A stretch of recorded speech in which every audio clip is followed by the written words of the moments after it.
Monsieur le Président, chers collègues, Mesdames et Messieurs les membres du Conseil, le groupe FO salue le travail réalisé dans le cadre de cette saisine gouvernementale sur les fonds structurels, même si le temps trop contraint pour y répondre n'a pas permis des débats sereins et approfondis sur un sujet tant important que complexe. Le choix calendaire fait que cet avis est présenté juste après la publication des propositions budgétaires de la Commission européenne. Malgré ces contraintes, le travail en section a abouti à un projet d'avis globalement accepté aussi bien dans son diagnostic que par rapport à ses préconisations. Nous partageons par exemple le souhait d'un démarrage plus rapide de la programmation, d'une meilleure prise en compte du progrès social et de la cohésion territoriale et d'un meilleur accompagnement des porteurs de projets. FO votera cet avis.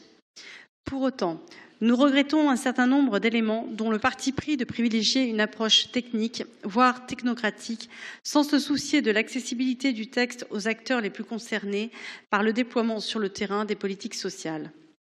Aujourd'hui, la complexité des procédures fait que les acteurs qui parviennent à mobiliser les fonds structurels sont surtout ceux qui en connaissent et maîtrisent les modalités d'accès. Beaucoup connaissent peu ou mal les procédures d'accès à ces fonds, si bien qu'il existe un nombre important de projets dormants qui pourraient être portés par des acteurs de terrain, notamment dans le domaine social, mais qui n'osent pas franchir le pas par manque d'informations, d'expertise et de moyens. Par ailleurs,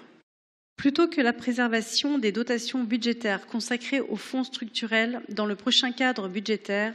le groupe FO aurait souhaité que le CESE se prononce notamment pour une augmentation de la part consacrée aux fonds structurels et d'investissement dans le budget européen 2021-2027 et en particulier du Fonds social européen FSE et de l'initiative européenne pour la jeunesse IEJ. En outre, vu l'urgence sociale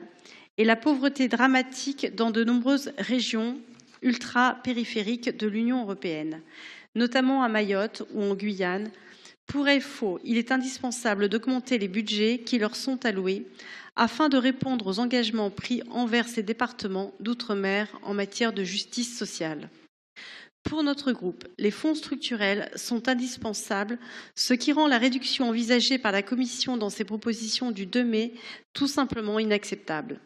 De ce point de vue, le socle européen des droits sociaux n'a en rien fait bouger les lignes budgétaires et concrètes.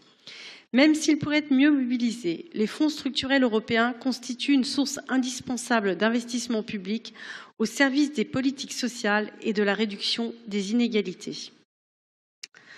Au niveau opérationnel, nous regrettons que le projet d'avis pointe les difficultés de certaines régions à mettre en œuvre la programmation 2014-2020 du FESI, au lieu de s'interroger sur la pertinence de l'échelle